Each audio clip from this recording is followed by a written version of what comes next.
Let's say, for example purposes, my wife and I live between Buffalo and Maple Lake out in the country. And on the way home down 95, somebody cuts me off and I go in the ditch and roll the Jeep. Now, I'm not dead, but I'm banged around pretty good. I have head injuries. I'm no longer able to make business decisions, handle our investments, handle our banking. Who does that for me? My power of attorney or my wife? Trick question, same person. Yeah, but same question, okay? So let's say Helene is too upset and too distraught to make any decisions. First off, I hope she's upset, right? I just got dusted in a car accident. You would go. That did not come up with a mic, I hope. You met me an hour ago, thanks. How much? Plenty, okay?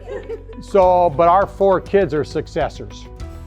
Okay, so if Helene is unwilling or not unwilling, unable to make decisions, one of our 4 kids can step up to the plate. Okay? Healthcare directive, some people call that a living will. Take me back to that car accident. I'm not dead, but I'm really banged up pretty good. So they airlift me to a trauma center down in the Twin Cities, let's say North Memorial. And Sheriff's Department of Wright County gets my wife and takes her to Robbinsdale. And she walks in there, the doctor says, we need to do this, we need to do this, we need to do this. Or they might say, there's nothing we can do for him, we recommend cease and desist. My wife has the authority, for lack of a better word, to pull the plug. Okay, and our kids have the authority too. My boys would pull it with a hangnail, but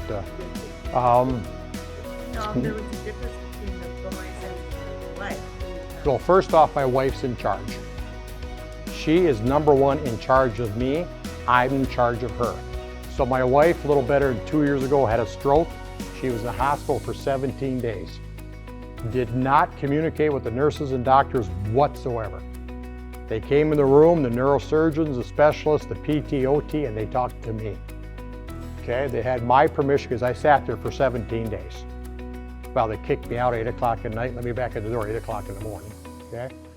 But they knew what I wanted, okay? And when they wanted to send her to a nursing home, I put my foot down, I said, nope, she's not going to a nursing home, she's coming home. You guys line up home health care. So I had the authority to do all that stuff. So that's what a healthcare person does.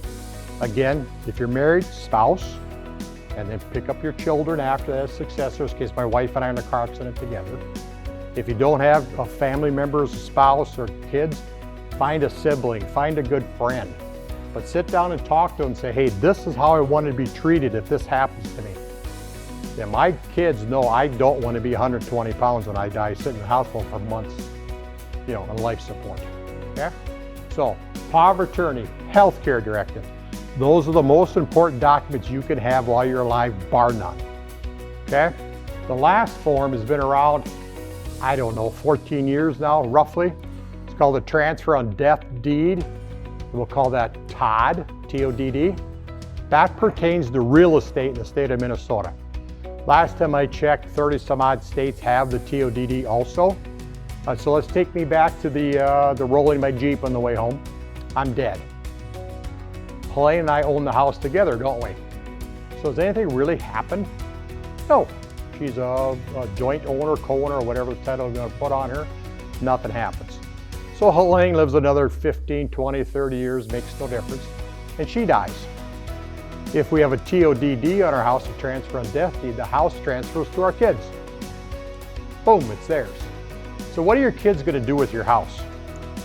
They're going to put a dumpster, first off, they're going to put a dumpster by each door and get rid of your stuff, okay? And don't kid yourself, they're chucking as fast as they can, okay? And then they're going to put a for sale sign on the lawn and sell it. Under current tax law, if they sell the house for what it appraised for when Helene dies, and they sell it and say it appraises for $300,000 when she dies, and they sell it for $300,000, under current tax law, there are no taxes payable. No federal, no capital gains, no state income tax, no nothing. If our state is big enough, over the $3 million like I talked about, or the $25 million, by the way, it's not, but if it was, there could be some inheritance taxes. So as again, you heard the word current out of my mouth. Could the politicians change what I just said?